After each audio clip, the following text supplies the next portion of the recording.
देखिए आज के इस वीडियो में अपन कैपेसिटर की चार्जिंग इक्वेशन ड्राइव करेंगे। ठीक है, आरसी चार्जिंग सर्किट होता है, उसमें अपन वोल्टेज की इक्वेशन ड्राइव करेंगे, चार्ज की इक्वेशन ड्राइव करेंगे और करंट की इक्वेशन को ड्राइव करेंगे। तो चलिए देखिए अपन शुरू करते हैं।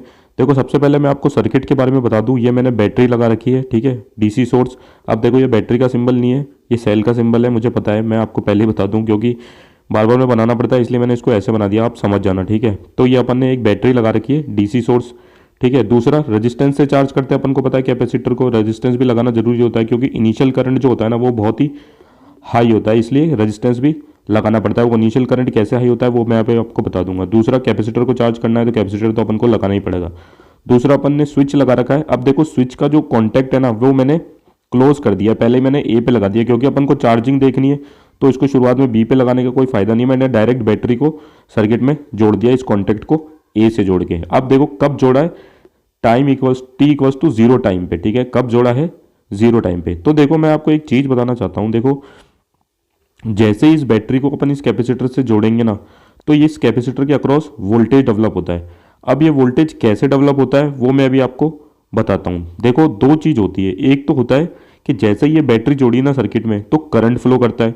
तो पहली बात तो मैं आपको ये भी बता दूंगा कि करंट कैसे फ्लो करता है, और दूसरा ये कैपेसिटर चार्ज होने लगता है, तो वो कैपेसिटर कैसे चार्ज होने लगता है वो भी मैं आपको बता देता हूँ। देखो सबसे पहले मेरी बात सुनो, मैंने बैटरी को इस सर्किट में जोड़ दिया है। देखो ये जो कैपेसिटर की प्लेट है ये बनी होती है मेटल की, आप देख रहे हो ये वाली प्लेट और ये वाली प्लेट। देखो कैपेसिटर की प्लेट अगर मेटल की बनी ना तो इसके पास फ्री चार्ज कैरियर्स होंगे, लेकिन देखो होता क्या है कि जितने पॉजिटिव चार्ज होते हैं ना उतने ही नेगेटिव चार्ज होते हैं। ठीक है, तो इसके पास जितने पॉजिटिव चार्ज हैं उतने ही नेगेटिव चार्ज है, तो नेट चार्ज कितना है, जीरो। सिमिलरली इस प्लेट के पास भी जितने ही पॉजिटिव है उतने ही नेगेटिव चार्ज है, तो नेट चार्ज कितना है, जीरो। लेकिन जैसे ही अपन ने बैटरी कनेक्ट करी ना, होता क्या है कि यहाँ का जो नेगेटिव चार्ज है वो क्या करता है, इस बैटरी के पॉजिटिव टर्मिनल की तरफ अट्रैक्ट होता है। ठीक है, वापस से बोल देता हूँ, यहाँ का इस प्लेट का जो नेगेटिव चार्ज है या फिर मैं बोलता हूँ इलेक्ट्रॉन है, वो इस बैटरी के पॉजिटिव टर्मिनल की तरफ अट्रैक्ट होगा और ऐसे फ्लो करने लगेगा। देखो मैंने यहाँ पे इस इलेक्ट्रॉन का फ्लो बता रखा, वो इलेक्ट्रॉन इधर से फ्लो होगा और यहाँ पे अक्यूमुलेट होना शुरू होगा इस वाली प्लेट पे। देखो जैसे कि मैंने आपको पहले कहा, यहाँ पे पहले पॉजिटिव और नेगेटिव बराबर थे, लेकिन अब यहाँ से नेगेटिव चार्ज निकलने लगे हैं। ठीक है, तो यहाँ पे जो नेट चार्ज है वो कितना बच जाएगा, पॉजिटिव बढ़ जाएगा क्योंकि नेगेटिव चार्ज निकलने लगे यहाँ से इस बैटरी की वजह से। दूसरा, यहाँ पे नेगेटिव चार्ज इधर से निकल के इधर अक्यूमुलेट होने लगे, तो यहाँ पे अब जो चार्ज था वो कितना हो गया, नेट चार्ज वो नेगेटिव आ गया। अब देखो इम्बैलेंस ऑफ चार्ज आ गया, यहाँ पे नेट पॉजिटिव चार्ज आ गया और यहाँ पे नेट नेगेटिव चार्ज आ गया। तो अपन को पता है Q is directly proportional to V। जितना चार्ज चार्ज का इम्बैलेंस होगा या फिर मैं बोल दूं जितना चार्ज अक्यूमुलेट होगा उतना ही क्या होगा, वोल्टेज डेवलप होगा। तो ठीक है, तो मैं इसी से मैं बोल सकता हूँ कि जैसे जैसे यहाँ पे चार्ज डेवलप हो रहा है इस बैटरी की वजह से, वैसे वैसे यहाँ पे वोल्टेज डेवलप हुए जा रहा है। देखो शुरुआत में वोल्टेज क्या होगा, जैसे ही बैटरी लगाएंगे वोल्टेज एकदम से डेवलप नहीं होगा, तो टी इक्वल्स टू जीरो पे यहाँ पे जो वोल्टेज डेवलप हुआ कैपेसिटर के अक्रॉस वो कितना होगा, जीरो। लेकिन जैसे जैसे टाइम बढ़ेगा वैसे वैसे यहाँ पे वोल्टेज की वैल्यू भी क्या करती जाएगी, बढ़ती जाएगी। ठीक है, अब देखो बात हुई करंट की। अब मैंने बोला कि इलेक्ट्रॉन का फ्लो बोल लूँ, और इलेक्ट्रॉन के फ्लो को ही अपन क्या बोलते हैं, करंट। फर्क इतना होता है कि जो इलेक्ट्रॉन के मूविंग मोशन का डायरेक्शन होता है, करंट के मोशन का डायरेक्शन हमेशा उसके ऑपोजिट लेते हैं। देखो इलेक्ट्रॉन अगर इधर फ्लो कर रहा है तो करंट का डायरेक्शन मैंने इस तरफ लिया है।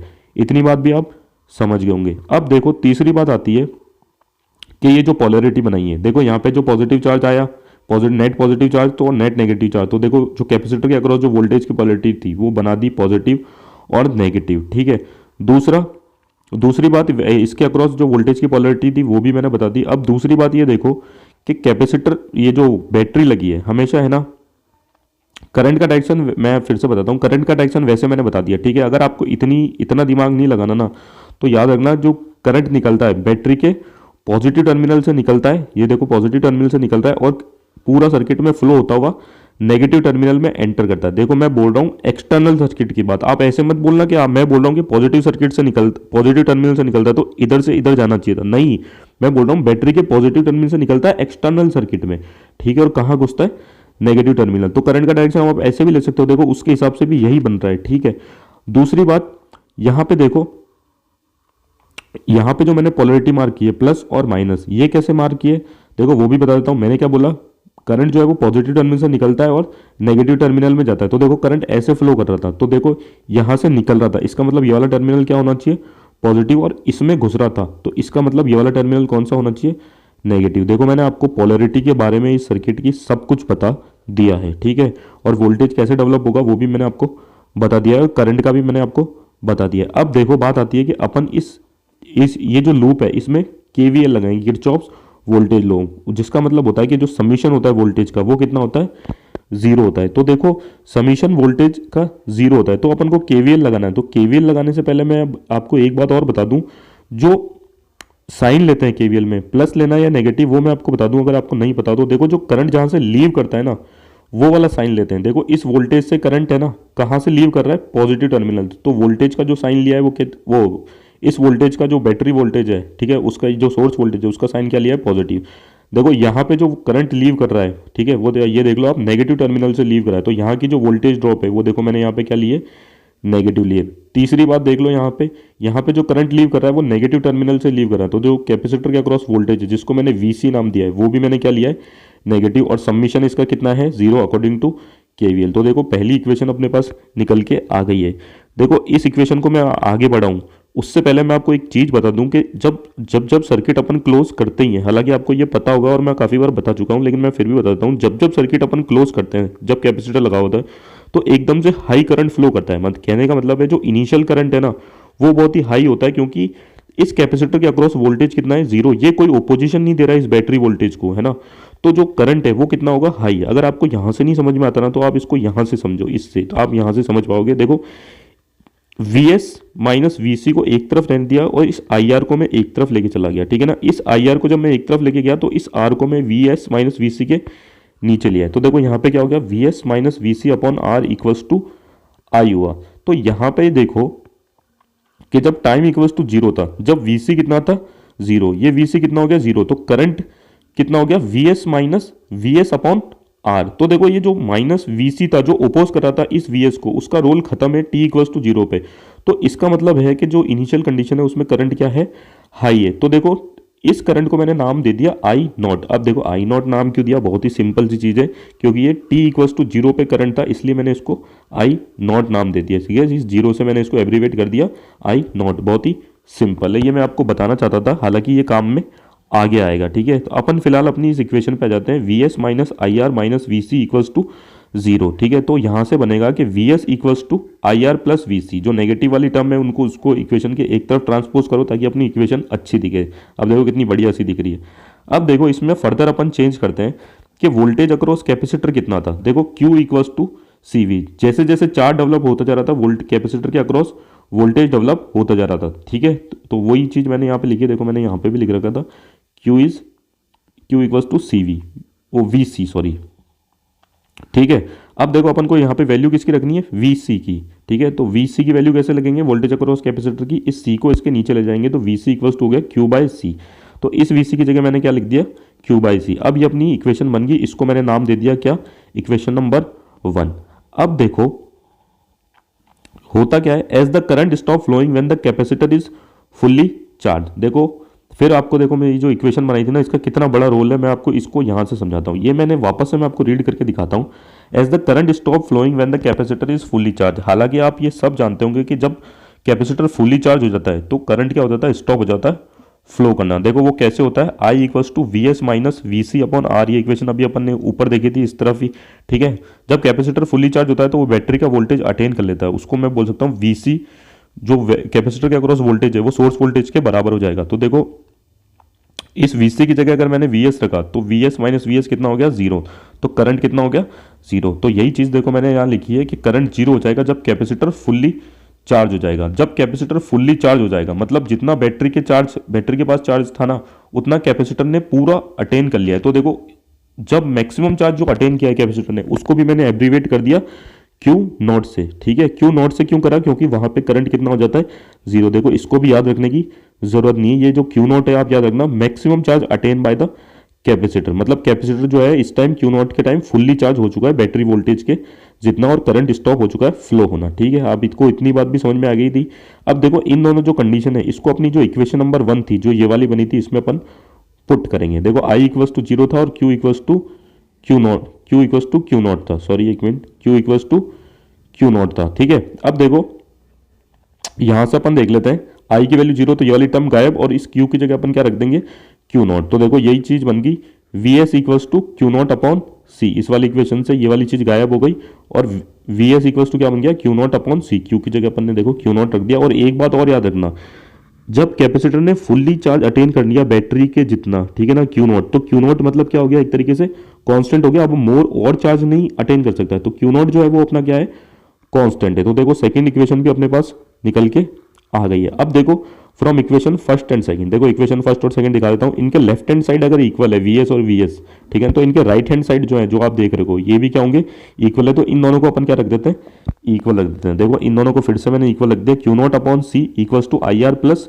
Q C. लाइक टर्म्स को एक तरफ ले जाओ, ये क्यू नॉट और क्यू वाली टर्म लाइक टर्म्स जैसी है, तो इनको अपन एक तरफ ले गए और आई आर को अपन ने एक तरफ ले दिया, ठीक है। फिर एलसीएम लिया, ये बहुत ही सिंपल है, सी आया, ठीक है, क्यू नॉट माइनस क्यू आ गया इक्वल्स टू आई आर। इस आर को भी इसके नीचे ले जाओ तो क्या बन गया, I equals to Q naught minus Q by R C. अब देखो यहां से अपन और थोड़ा आगे बढ़ते हैं। आई की वैल्यू क्या है, करंट की वैल्यू, करंट का फॉर्मूला क्या है, rate of change of charge, मतलब I equals to D Q by D t. तो इस आई की जगह अपन को क्या रखना है, D Q by D T, ठीक है। अब देखो क्या करो, D Q by D T हो गया। अब इस क्यू नॉट माइनस क्यू को इस डी क्यू के नीचे ले जाओ और डी टी को ले जाओ इसके ऊपर। तो देखो ये ऐसा सा कुछ बन गया, D Q upon Q naught minus Q equals to D T upon Rs, ठीक है। अब इसका अपन को इंटीग्रेशन लगाना है, लिमिट लगा के। देखो मैंने आपको शुरुआत में बताया था, जो कंसेप्ट क्लियर किया था मैंने, वो इसीलिए किया था थोड़ा टाइम लेके। देखो जब टाइम इक्वल्स टू जीरो था तो कैपेसिटर पे वोल्टेज डेवलप नहीं हुआ था। वोल्टेज डेवलप नहीं हुआ था इसका मतलब चार्ज कितना था, जीरो, ठीक है। तो ये देखो टी इक्वल्स टू जीरो पे अपन चार्ज कितना ले लेते हैं, जीरो। मान लो किसी टाइम टी पे जो कैपेसिटर पे जो चार्ज था वो कितना डेवलप हो गया, क्यू। तो सेकंड लिमिट अपन को बल्कि टी इक्वल्स टू टी पे क्यू इक्वल्स टू कितना था, क्यू था। तो देखो यहाँ पे लिमिट लगाओ, जब टाइम जीरो था तो चार्ज जीरो था, जब टाइम टी था तो चार्ज क्यू था। अब देखो इसका इंटीग्रेशन करना है। इस वाले पार्ट का इंटीग्रेशन अगर किसी को नहीं आता हो ना, तो मैं उस चीज को भी समझाता हूँ। इसलिए अब हम इस पे कंसंट्रेट करेंगे और इसको इंटीग्रेट करने की कोशिश करेंगे। देखो हमको पता है कि जब भी अपन वन अपॉन एक्स का इंटीग्रेशन करते हैं ना डी एक्स की रेस्पेक्ट में, तो हमेशा अपने पास आता है log x to the base e. वापस से बोलते जाऊं, जब भी अपन वन अपॉन एक्स का इंटीग्रेशन करते हैं ना डी एक्स की रेस्पेक्ट में, तो अपने पास आता है log x to the base e. अब देखो यहाँ पे एक चीज और है कि लॉग का बेस जब ई होता है उसको अपन नेचुरल लॉग बोल देते हैं। तो कई बुक्स में एल एन एक्स डिनोट करके लिख रखा है, मैं इसको क्लैरिटी के लिए ये का यही लिख रहा हूँ, ठीक है। तो दोनों एक ही बात है, चाहे तो एल एन एक्स लिख दूं या log x to the base E. Log का बेस जब ई है उसको नेचुरल लॉग बोलते हैं। फिर से मैं आपको रिपीट करता हूँ। वैसे ही देखो अगर वन अपॉन क्यू का इंटीग्रेशन करेंगे with respect to D Q, तो क्या आ जाएगा, log Q to the base e आ जाएगा, ठीक है। लेकिन अपने पास समस्या क्या है कि अपने को इंटीग्रेशन करना है one upon Q naught minus Q का with respect to D Q. तो अपन क्या करते हैं, जो अपन ने 12th क्लास में पढ़ा है, क्यू नॉट माइनस क्यू को अपन मान लेते हैं टी, ठीक है। क्यू नॉट माइनस क्यू को अगर मैं टी मानता हूं तो इस पूरी जो टर्म है इसको दोनों तरफ डिफ्रेंशिएट कर दो with respect to D Q. देखो मैंने डिफ्रेंशिएट किया है with respect to D Q, ठीक है। अब देखो इसको ओपन करो तो क्यू, एक बार क्यू नॉट का इंटीग्रेशन माइनस क्यू का इंटीग्रेशन, और इधर क्या हो जाएगा, D T by D Q. तो देखो मैंने आपको शुरुआत में ही बोल दिया था कि क्यू नॉट अपनी क्या है, कांस्टेंट चार्ज फुल वैल्यू अपनी अटेन कर चुका है, अब चेंज नहीं होगा। तो अपन को पता है कांस्टेंट टर्म का इंटीग्रेशन कितना होता है, जीरो होता है। और डी क्यू का integration with respect to Q हमेशा वन होता है। किसी भी चीज का इंटीग्रेशन उसकी खुद की रेस्पेक्ट में हमेशा कितना होता है, वन। ये माइनस का साइन ऐसा कैसा है, उधर D T by D Q, ठीक है। अब इधर माइनस का sign equal to D T by D Q, इस डी क्यू को इधर ले जाओ तो minus D Q equal to D T. दोनों को दोनों तरफ -1 से मल्टीप्लाई कर दो, ठीक है। इक्वेशन को अगर एक ही नंबर से दोनों तरफ मल्टीप्लाई करते हैं तो इक्वेशन पे कोई फर्क नहीं पड़ता है। तो मैंने -1 से दोनों तरफ मल्टीप्लाई कर दिया, तो इधर क्या हो गया, D Q equal to minus D T. और अपन ने रखा था क्यू नॉट माइनस क्यू को टी के बराबर। तो इन सारी चीजों को देखो अपन इसमें पुट करते हैं, जो अपन को इसी का इंटीग्रेशन करना था ना। क्यू नॉट माइनस क्यू की जगह मैंने रख दिया टी, और डी क्यू की जगह मैंने रख दिया माइनस डी टी। ये आपके सामने है बिल्कुल, ठीक है। माइनस साइन बाहर आएगा और ये हो जाएगा integration D T by T, जिसका अपन इंटीग्रेशन आराम से जानते हैं क्या होता है, log t to the base e. ये मैंने आपको पहले बताया था, और माइनस साइन ऐसे का ऐसा, ठीक है। तो देखो इसका जो इंटीग्रेशन था, इस टी की वैल्यू को वापस से पुट कर दो। टी की वैल्यू क्या, किसकी जगह ली थी अपन ने, क्यू नॉट माइनस क्यू को अपन ने टी माना था, तो टी की जगह वापस अपन क्या रख दो, क्यू नॉट माइनस क्यू। तो देखो अपना इस पूरे का इंटीग्रेशन निकल के आ गया है, और लिमिट लगा दी है मैंने क्यू से जीरो। अपर लिमिट क्यू है, लोअर लिमिट जीरो है। तो देखो इसको मैंने यहाँ पे लिख दिया, और अभी मैं इसको छेड़ूंगा नहीं, अब मैं इधर का डिफरेंशिएट इंटीग्रेशन करूंगा, ठीक है। देखो आर सी कॉन्स्टेंट है, उसको बाहर ले लो, ठीक है। बाहर लेंगे तो यहाँ पे कितना बचेगा, 1 का integration with respect to D T हमेशा क्या होगा, टी होगा, ठीक है। ये आ गया टी और इसकी भी लिमिट आ गई, upper limit T lower limit 0। अब वापस अपनी upper limit minus lower limit करो। देखो फिर से बता दूं, ये अपर लिमिट और लोअर लिमिट लगेगी ना जो वेरिएबल टर्म पे लगती है, ठीक है। तो ये क्यू नॉट तो बार बार मैं जब मैं बोल रहा हूँ कांस्टेंट है, तो जो ये लिमिट पुट की जाएगी उस ये जो लिमिट पुट की जाएगी ये इस क्यू की जगह पुट की जाएगी, क्योंकि यही वेरिएबल है। तो पहले अपर लिमिट पुट करो, minus log log Q naught minus इस क्यू की जगह क्यू ही आएगा, ठीक है। और वापस से upper limit minus lower limit, तो लोअर लिमिट में ये माइनस में चल रहा है, माइनस लॉग क्यू नॉट इस क्यू की जगह लोअर लिमिट लगेगी 0। वैसे ही देखो यहाँ पे 1/RC T minus 0, upper limit T थी और लोअर लिमिट 0 थी। इसको सॉल्व करोगे आप तो कुछ ऐसा सा बनेगा, आपको ये बताने की जरूरत नहीं, इक्वल्स टू T/RC, ठीक है। अब देखो मेरी बात आगे आगे माइनस साइन गंदी बात, इसको थोड़ा इस तरफ ले जाओ, मतलब इन दोनों को रिप्लेस कर दो। इस वाले को पहले लिख लो, log Q naught minus log Q naught minus Q equals to T/RC। अब आपको एक प्रॉपर्टी पता होगा कि log A equals to log A minus B equals to क्या होता है, लॉग ए अपॉन बी। एक मिनट मैं इसको थोड़ा सही कर लूँ। देखो मैं लॉग का बेस ई नहीं बोल रहा हूँ, आप समझ जाना, आपके सामने लिखा हुआ, थोड़ा टाइम खराब होता है इसलिए मैं इसको डायरेक्ट लॉग ए और लॉग बी ऐसे पढ़ रहा हूँ, ठीक है। आप मेरी बात इतनी बात तो समझ गए होंगे मेरे हिसाब से। तो जैसे कि आपको पता है log A minus log B क्या होता है, इक्वल्स टू क्या होता है, लॉग ए अपॉन वी। वैसे ही log Q naught minus log Q naught minus Q क्या होगा, log Q naught upon Q naught minus Q equals to T/RC। तो ऐसा ही चल रहा है। अब देखो ये वाला स्टेप ही है जो याद रखना है। यहाँ पे आपके अपन को क्या करना है, दोनों तरफ मल्टीप्लाई करना है -1 से। जैसे कि मैंने आपको पहले ही बोला था, सेम नंबर से दोनों तरफ मल्टीप्लाई करने पे कोई फर्क नहीं पड़ता। तो देखो यहाँ पे माइनस से मल्टीप्लाई कर दिया और यहाँ पे माइनस से मल्टीप्लाई कर दिया, और माइनस से मल्टीप्लाई क्यों किया है वो देखते हैं। देखो होता क्या है कि लॉग ए अपॉन बी है, ठीक है, उसके इस लॉग के अगर माइनस है तो ये माइनस पावर में चढ़ता है, बिल्कुल ऐसे, ठीक है। अब देखो किसी भी चीज की पावर अगर -1 है ना, तो इसका मतलब है कि उसका रेसिप्रोकल कर दो। तो देखो minus log A upon B का मतलब क्या हो जाता है, लॉग बी अपॉन ए, उल्टा, ठीक है ना। वैसे ही आगे माइनस था, इस माइनस को चढ़ाओ आप पावर में, ठीक है। और पावर का में -1 का मतलब क्या है कि रेसिप्रोकल कर दो। तो रेसिप्रोकल करके देखो मैंने यहाँ पे लिख दिया, और इधर की टर्म ऐसी की ऐसी चल रही है। अब देखो यहाँ पे भी एक इंपॉर्टेंट स्टेप आता है, इस चीज को अपन कैसे सॉल्व करते हैं। देखो कहीं पे लिखा हो ना, log A to the base E, log A to the base E equals to B. इसका मतलब ये होता है कि ई की पावर मैं बी चढ़ाऊं तो मुझे ए मिले। वापस से सुन लो, ई की पावर मैं b चढ़ाऊं तो मुझे a मिले। देखो यहाँ पे यही लिया है, e की पावर मैंने b चढ़ाई तो मुझे क्या मिलना है, a। इसको ऐसे सॉल्व करते हैं। तो देखो यहाँ पे क्या होगा कि e की पावर मैं -T/RC चढ़ाऊं, रेस करूं या चढ़ाऊं, आप वो ऐसे में समझना कि रेस करूं -T/RC से तो मुझे ये मिले। मेरे हिसाब से आप समझ गए होंगे कि यहाँ पे कहानी खत्म होती है। अब देखो बहुत ही सिंपल है, इस क्यू नोट को आप इस तरफ, ये देखो ये मैंने वापस से यहाँ पे रिपीट इसको ऐसा कैसे लिख दिया जो ऊपर के स्टेप में लिख रखा था। इस क्यू नोट को आप इधर मल्टीप्लाई करो, ठीक है, क्यू नोट ई की पावर -T/RC। वापस से लाइक टर्म्स एक तरफ ले जाओ, क्यू नोट लाइक टर्म है तो मैं इसको देखो एक तरफ लेके गया हूँ, इक्वल्स टू क्यू। अब इसको थोड़ा अच्छी तरह से लिख दिया, क्यू को इधर लिख लिया और इस दोनों चीज़ों को इधर लिख लिया। यहाँ से सिंपल सा क्या क्या कॉमन आ रहा है, क्यू नॉट। तो देखो इसको लिख लिया, Q equals to Q not 1 minus Q equals to Q not 1 minus e की पावर -T/RC। देखो ये पहले चार्ज की इक्वेशन ड्राइव हो गई है अपनी, ठीक है ना, during charging after the switch is close. तो यही देखो मैंने यहाँ पे लिखा है, this is the value of charge on the capacitor at any time during charging after the switch has been close. तो देखो चार्ज की इक्वेशन ड्रॉ हो गई है। देखो क्यू नॉट मैक्सिमम चार्ज है और क्यू किसी भी टाइम पे कैपेसिटर पे जो चार्ज डेवलप हुआ है वो हुआ, ये फंक्शन ऑफ टाइम होता है। देखो यहाँ पे एक ये जो टी आ रहा है ना, ये टाइम बता रहा है कि स्विच क्लोज करने के बाद कितना टाइम बीत चुका है, ठीक है। फिर से बताता हूँ, ये जो टी आ रहा है ना वो बताता है कि स्विच क्लोज करने के बाद कितना टाइम बीत चुका है। और ये जो आरसी है ना, ये होता है टाइम कांस्टेंट, जिसको अपन टाउ से रिप्रेजेंट करते हैं, टाउ इक्वल्स टू RC। इसकी यूनिट होती है सेकंड। मैं एक वीडियो और बनाऊंगा, मतलब 2-3 वीडियो बनेंगे शायद इसमें, जो मैं पार्टीशन करके बना रहा हूँ मैं इनका, तो मैं आपको इस वाली चीज़ के बारे में भी पूरी नॉलेज दूंगा। हालांकि मैं सिर्फ इसमें डेरिवेशन ही बता रहा हूँ, जो अगला वीडियो आएगा मैं उसमें आपको पूरी नॉलेज दूंगा इसकी। हालांकि अभी इतना समझ लो, इस RC होता है टाइम कांस्टेंट, जो होता है RC, ठीक है। इसकी यूनिट होती है सेकंड, इसकी यूनिट सेकंड की होती है वो भी बताऊंगा, ठीक है।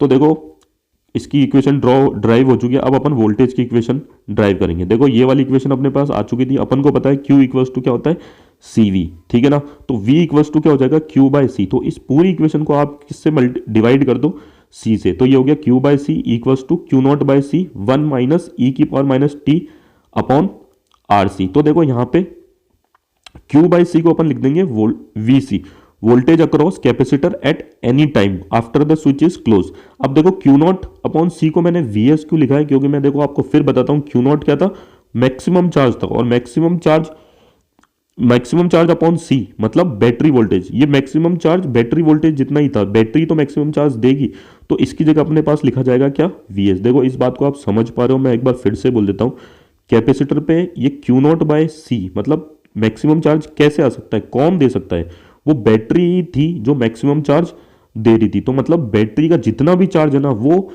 जब कैपेसिटर पे आ गया था, ठीक है ना, तो उसको अपन ने क्यू नॉट माना था। और क्यों माना था, क्योंकि वहां पे करंट कितना हो गया था, जीरो। ये बात मैंने आपको वहां पे भी बताई थी, ठीक है ना। तो क्यू नॉट अपॉन सी को क्या क्या लिखेंगे अपन, सोर्स वोल्टेज या बैटरी वोल्टेज। अब देखो आपके सामने ये वोल्टेज की इक्वेशन भी ड्राइव हो चुकी है, ठीक है, और इसके बारे में ये लिखा है, this is the value of voltage across capacitor at any time during charging after the switch has been close, ठीक है ना। यहाँ पे आरसी का मतलब वही अपना टाउ है, ठीक है। अब देखो अपन करंट की इक्वेशन ड्रॉ करेंगे।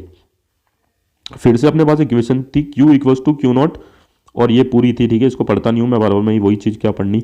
तो देखो यहाँ पे अपन को पता है I equals to D Q by D T, अपन ने पहले भी देखा है, rate of change of charge. Current क्या होता है, rate of change of charge या rate of flow of charge. तो देखो इस Q की जगह ये वाली चीज पुट कर दो, तो देखो I इक्वल्स टू बन जाएगा ये ऐसा का ऐसा, बिल्कुल ठीक है।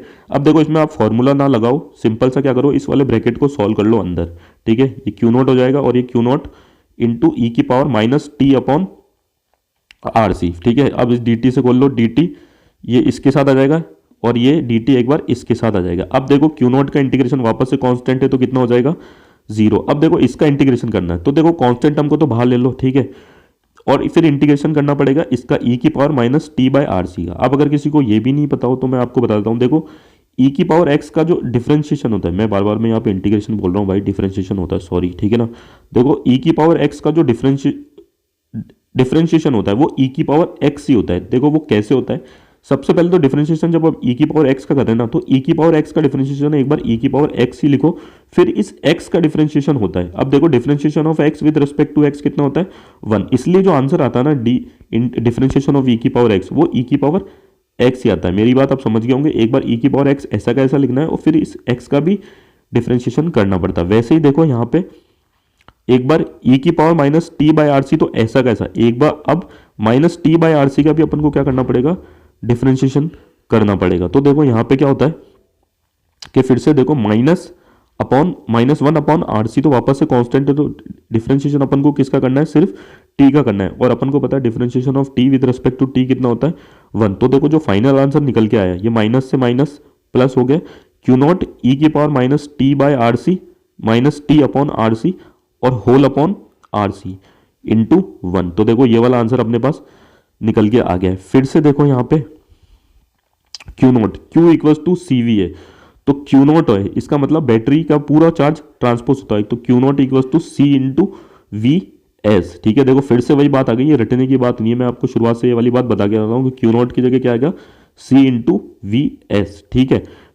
अब देखो क्यू नॉट की जगह लिख दिया C into V S upon R C, तो देखो सी से सी कैंसिल, और I equals to V S upon R e की power minus T by R C. अब देखो वी एस अपॉन आर, मैंने आपको कहा था, मैं आपको बाद में भी बताऊंगा, वी एस अपॉन आर अपना क्या होगा, I not, maximum value of current flowing when T equals to zero, जब टी इक्वल्स टू जीरो था, जब maximum value of current flow कर रही थी। क्यों, क्योंकि इसके पास कोई ओपोजिशन नहीं था, कैपेसिटर के अक्रॉस कोई भी वोल्टेज डेवलप नहीं हुआ था, और इसको अपन ने आई नॉट नाम क्यों दिया था, क्योंकि ये टी इक्वल्स टू जीरो पे है। तो वी एस अपॉन आर को अपन क्या लिख सकते हैं, I equals to V S upon R को अपन क्या लिख सकते हैं, आई नॉट, और ये आपके सामने करंट की इक्वेशन भी ड्राइव हो चुकी है। देखो इसके बारे में एक स्टेटमेंट है, वो भी लिख लो, the rate of charging of capacitor depend upon the capacitance of the capacitor and resistance of the circuit through which it is charge. जो रेट है चार्जिंग की कैपेसिटर की, वो किस पे डिपेंड करती है, एक तो कैपेसिटेंस पे डिपेंड करती है जिसको फेराड में लेते हैं, दूसरा रेजिस्टेंस पे डिपेंड करती है जिसको अपन ओम में लेते हैं। Thank you.